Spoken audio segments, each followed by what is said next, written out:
ناظرین، کہانی کا آغاز ہوتا ہے 1184 قبل مسیح میں۔ یہ فلم قدیم یونانی اور ٹروائے کے درمیان ہونے والی عظیم جنگ کی کہانی پر مبنی ہے۔ اسپارٹا کا شہزادہ پیرس، ٹروائے کے بادشاہ پریام کا بیٹا، ایک امن مشن کے تحت اسپارٹا جاتا ہے، جہاں وہ مینالاؤس کی بیوی ہیلن کے عشق میں گرفتار ہو جاتا ہے۔ وہ ہیلن کو چھپکے سے اپنے ساتھ ٹرائل لے جاتا ہے۔ ہیلن کا یوں چلے جانا مینلاؤس کو توہین سمجھا جاتا ہے اور وہ بدلہ لینے کا ارادہ کرتا ہے۔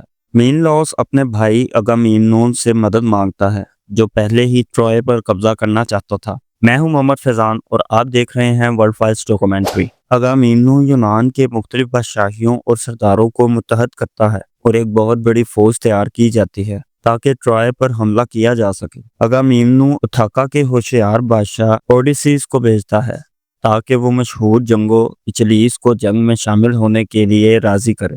اچلیس، جو صرف اپنی شہرت کے لیے لڑتا ہے، پہلے تو انکار کرتا ہے، لیکن اپنی ماں تھیٹس کے مشورے کے بعد مان جاتا ہے۔ وہ جانتا ہے کہ اگر وہ ٹرائے جائے گا تو لازمی مارا جائے گا، مگر اس کی شہرت ہمیشہ کے لیے امر ہو جائے گی۔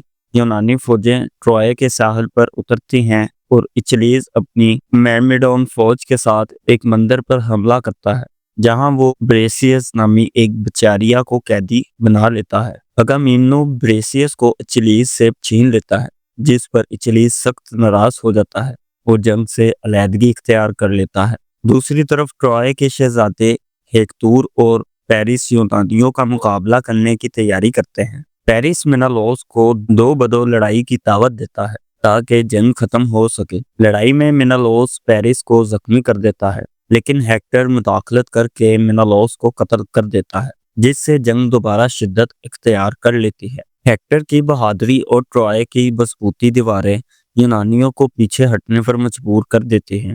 اچلیس جنگ سے دور ہے، لیکن بریسیس کے ساتھ اس کی قدرت بڑھتی ہے اور دونوں کے درمیان محبت پیدا ہو جاتی ہے۔ اچلیس کا کزن پیٹروکلوس، جو اس کا بہت قریبی دوست ہے، اچلیس کا لباس پہن کر میدان جنگ میں جاتا ہے تاکہ یونانی فوج کا حوصلہ بلند ہو۔ ہیکٹر اسے چیلنج سمجھ کر قتل کر دیتا ہے۔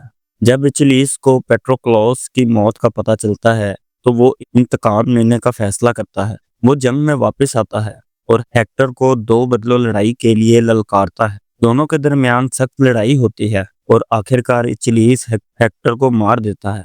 وہ اس کی لاش کو گھسیٹ کر یونانی کیمپ میں لے جاتا ہے تاکہ اپنی بے عزتی کا بدلہ لے۔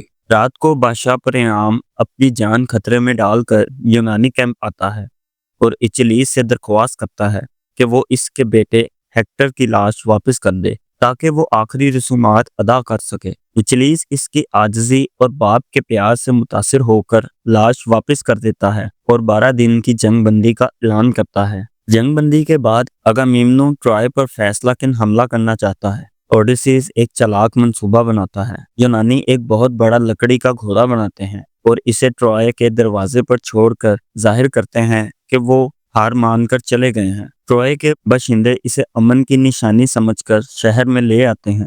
رات کو گھوڑے کے اندر چھپے یونانی فوجی باہر نکلتے ہیں، دروازے کھولتے ہیں اور یونانی فوج شہر میں داخل ہو کر تباہی مچا دیتی ہے۔ جب یونانی فوجیں شہر میں داخل ہوتی ہیں تو ہر طرف قتل و غارت کا بازار گرم ہوتا ہے۔ عام شہری بھی نہیں بچ پاتے، گھوڑوں کو جلایا جاتا ہے، عورتوں کو قیدی بنایا جاتا ہے اور ہر طرف چیخو پکار ہوتی ہے۔ عظیم شہر ٹرائے زمین بوس ہو جاتا ہے۔ پیرس ہیلن اور اپنی ماں کو خفیہ سرنگ کے ذریعے شہر سے نکلنے کی کوشش کرتا ہے۔ وہ اچلیس کی لاش کو دیکھ کر دکھی ہوتا ہے کیونکہ وہ جانتا ہے کہ وہ دشمن ہونے کے باوجود عظمت کا نشان تھا۔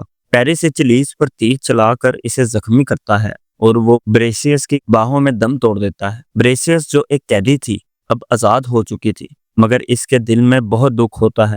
اس نے اپنا خاندان، اپنی عزت اور اپنی محبت سب کچھ کھو دیا تھا۔ وہ اچلیس کی قربانی کو یاد کر کے اب دیدہ ہو جاتی ہے۔ ہیکٹر کے چھوٹے بیٹے ایسٹینکس کو بادشاہ پریام شہر سے چھپا کر باہر نکالتا ہے تاکہ شاہی نسل ختم نہ ہو۔ وہ ایک امید بن جاتا ہے کہ شاید ٹرائے کا خون دوبارہ کسی دن ابھرے گا۔ پریام اپنے بیٹے کی موت کے بعد اندر سے ٹوٹ چکا ہوتا ہے۔ اوڈیسیس واپس اپنے وطن اتھاکا روانہ ہوتا ہے۔ اگرچہ وہ فاتح ہوتا ہے، لیکن اس کے دل میں دکھ ہوتا ہے کہ اس جنگ میں کتنی جانیں ضائع ہوں۔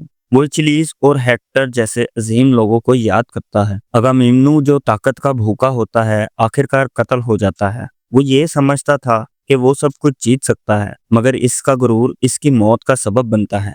اس کا انجام یہ سکھاتا ہے کہ طاقت اور لالچ کا نتیجہ ہمیشہ بربادی ہوتا ہے۔ فلم کا اختتام اچلیس کی آخری رسومات سے ہوتا ہے۔ اوڈیسیس کہتا ہے کہ اگر کبھی اس جنگ کی کہانی سنائی جائے تو یہ ضرور کہا جائے کہ وہ ایک ایسی دنیا میں جیا جہاں ہیکٹر جیسا بہادر دشمن اور اچلیس جیسا دوست موجود تھا۔ یہ فلم نہ صرف جنگ کی کہانی ہے بلکہ یہ دکھاتی ہے کہ محبت، طاقت، عزت، قربانی اور قسمت کس طرح انسان کی زندگی اور قوموں کی تقدیر بدل سکتے ہیں۔ ایک شخص کی خواہشات اور فیصلے کس طرح ہزاروں لوگوں کو برباد کر سکتے ہیں۔ یہ کہانی ہمیں یہ بھی سکھاتی ہے کہ سچی بہادری صرف میدان جنگ میں دشمن کو مارنے میں نہیں بلکہ انسانیت اور معافی میں بھی ہوتی ہے۔ جیسے اچلیس نے دشمن بادشاہ پریام کی بات مان کر اپنے دشمن کی لاش واپس کی، وہ ایک عظیم کردار کی نشانی تھی۔ ہیکٹر کی قربانی ہمیں یاد دلاتی ہے کہ ایک سچا سپاہی اپنی قوم، خاندان اور اصولوں کے لیے جان دیتا ہے۔ اس کا کردار آج بھی لوگوں کے دلوں میں زندہ ہے۔ وہ دشمن کا احترام کرتا ہے، اپنے بھائی پیرس کی حفاظت کرتا ہے اور آخری دم تک لڑتا ہے۔ بریسس کا کردار ایک عام عورت سے ایک مضبوط، باوقار اور پر اثر خاتون میں بدل جاتا ہے۔